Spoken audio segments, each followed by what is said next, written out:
Halo teman-teman semuanya, perkenalkan nama saya Francisca Andin Mutiara, bisa dipanggil Andin. Saya dari kelas 10I. Di sini saya akan menjelaskan teori tentang konflik dari tokoh sosiologi yaitu George Simmel. Sebelum saya melanjutkan pembahasannya, izinkan saya memperkenalkan biografi dari George Simmel. George Simmel adalah seorang filsuf Jerman dan salah seorang pionir dalam menjadikan sosiologi sebagai cabang ilmu yang berdiri sendiri. Ia lahir pada tahun 1858 dan meninggal pada tahun 1918. Simmel lahir di Berlin dan belajar di sana. Juga, ia memasuki Universitas Berlin pada tahun 1876 yang mempelajari psikologi, sejarah, filsafat, dan bahasa Italia. Kemudian, ia juga bekerja sebagai dosen di beberapa universitas dalam akademisnya.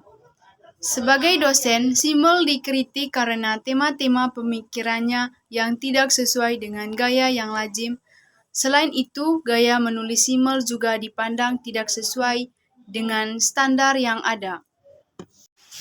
Tujuan pembelajaran kali ini untuk mengetahui pokok-pokok pemikiran George Simmel tentang konflik. Dalam pemahaman George Simmel, konflik bukanlah suatu hal yang bersifat negatif seperti dapat mengancam retaknya suatu kebersamaan antar individu maupun kelompok. Namun menurutnya, konflik justru merupakan bentuk dasar dari interaksi antara individu maupun kelompok, sehingga memungkinkan interaksi dapat terus berlangsung. Bagi Simmel, yang mengancam retaknya suatu kebersamaan bukanlah konflik, melainkan tidak adanya keterlibatan interaksi antar individu maupun kelompok.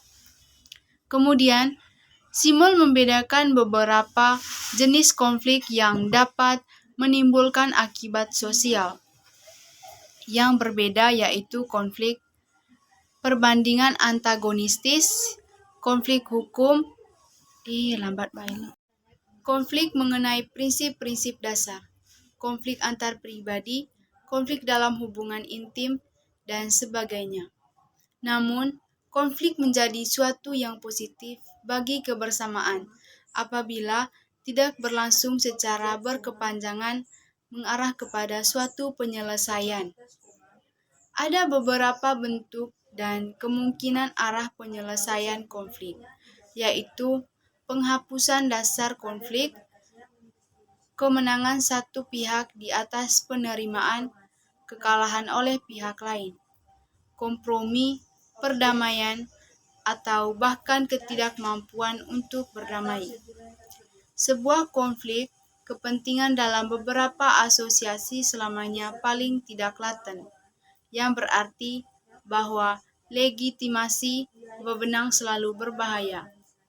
Kepentingan superordinat dan subordinat adalah objektif dalam pengertian bahwa mereka direfleksikan dalam harapan atau peran yang melekat pada posisi.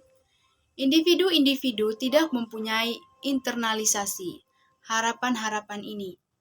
Jika mereka menduduki posisi pemberian, kemudian mereka akan individu-individu tidak mempunyai internalistis harapan-harapan ini.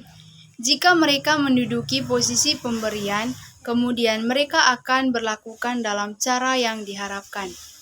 Individu-individu dibiasakan atau disesuaikan terhadap peran mereka ketika mereka menyambung konflik antara superordinat dan subordinat.